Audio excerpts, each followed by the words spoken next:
가끔 버스나 택시를 타고 가다 보면 그 전면에 붙여놓은 것을 보게 됩니다. 이 택시를 운전하고 이 버스를 운전할 수 있는 자격이 있다. 그 자격의 번호 또 그분의 신분 사진까지 붙여놓은 것을 보게 됩니다. 안심하고 이 핵심을 다 갖춘 사람이 운전하니까 안심하라 그러는 메시지 같습니다. 여러분, 신앙의 그 핵심이 있지요. 신앙생활의 핵심이 무엇입니까? 우리가 무엇만 있으면 안심할 수 있습니까? 믿음 아니겠습니까? 예전에 제가 전도사 생활을 할 때 지금은 하나님의 부름을 받으신 목사님이 그런 얘기를 하시더라고요. 교회 장로님 세우는 문제에 대해서 얘기하면서 가르쳐 주시는 거예요. 믿음은 생기게 되니까 인격이 있는 사람을 세워야 된다. 인격이 없으면 공동체가 어렵다. 그런 얘기를 하셨던 적이 있어요. 근데 그때 좀 의문이 생겼습니다. 믿음이 안 생기면 어떡하지? 이런 마음이 들었어요. 믿음이 있어야 믿음의 역사를 보지 않겠습니까? 여러분, 신앙생활의 핵심은 믿음이에요. 믿음이 없으면 신앙생활을 사실 할 수가 없습니다. 그리고 하나님을 기쁘시게 할 수도 없고요. 하나님의 역사를 경험할 수 없습니다. 여러분, 나사로가 죽었을 때 예수님께서 그 집에 가셔서 마르다에게 하셨던 말씀이 무엇입니까? 이렇게 말씀하셨죠. 예수께서 이르시되 내 말이 너가 믿으면 하나님의 영광을 보리라 하지 않았느냐라고 하셨어요. 믿어야 하나님의 영광을 보는 것입니다. 여러분, 여러분에게 믿음이 있기를 축원합니다. 믿음이 얼마나 중요한지 오늘 말씀을 보면 알 수 있죠. 주님이 회당장 야이로의 딸을 고쳐주셨습니다. 그 지역은 가버나움이셨습니다. 그리고 오늘 1절에 보니까 고향으로 가셨다라고 했습니다. 예수님 고향이 어디죠? 나사렛이시죠. 나사렛에 가셨습니다. 자, 안식일이 되어서 회당에서 말씀을 가르치셨는데 사람들이 깜짝 놀랄 경이로운 말씀을 전하십니다. 사람들이 너무 놀랍니다. 야, 어디서 이런 지혜가 왔나? 저분이 어디서 저런 기적을 행하실 수 있나? 경이로워했다라고 했습니다. 그런데 정작 그들이 예수님의 가르침에 놀라기는 했지만 그 가르침을 인정하고 받아들이지는 않았다라는 거예요. 여러분, 놀라는 것하고 받아들이는 것하고 완전히 다른 문제 아니겠습니까? 그들은 오히려 예수님의 신분이나 가족이나 직업을 들먹거리면서 예수님을 달가워하지 않았습니다. 3절 말씀에 보면 주목해야 될 말씀이 있는데 그들이 예수님을 뭐라고 말하는가 하면 요셉의 아들이 아니냐 이렇게 얘기하지 않고요. 마리아의 아들이 아니냐라고 했다라는 거예요. 마리아의 아들 아니냐. 여러분 3절에 이 사람이 마리아의 아들 목수가 아니냐라고 했어요. 여러분, 이 얘기는 대단히 불손한 얘기입니다. 예수님 육신의 아버지 누구죠? 요셉이죠. 왜 요셉의 아들이 아니냐라고 하고 하지 않고 마리아의 아들 아니냐라고 했을까요? 그들의 생각에는 이 예수는 아버지가 누군지 불분명한 사람이야. 이런 마음이 있었다라는 거예요. 동정녀가 났으니까. 동정녀가 났는데 이걸 모르는 거죠.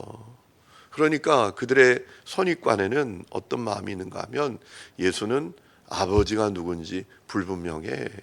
아니, 결혼도 하기 전에 마리아가 임신했잖아. 이런 생각이 있었던 거예요. 아주 불손한 그런 생각이었죠. 여러분, 그들은 자기들이 가진 어떤 선입관, 생각의 한계로 말미암아 예수님을 바로 믿지 못했다라는 거예요. 여러분, 그에 대한 대가는 너무나 엄중했습니다.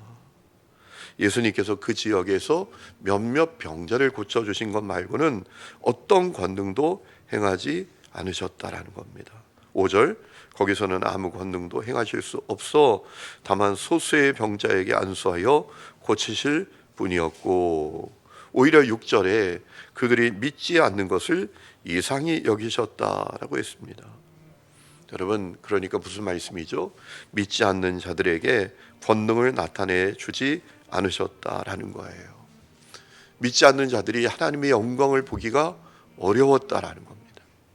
믿음이 이렇게 중요한 거예요. 여러분, 우리가 신앙생활 하면서 믿음이 정말 중요합니다. 저는 사역을 하면서 답답할 때가 있어요. 믿음 없는 것이 자랑입니다. 제가 믿음이 없어서요. 여러분, 설령 그렇더라도 우리가 입술로 얘기하면 안 돼요. 내가 믿음을 원합니다. 믿음이 없는데요. 그 다음에 덧붙여야죠. 제가 믿음이 없는데 믿음을 가지기를 원합니다. 이 고백을 해야죠.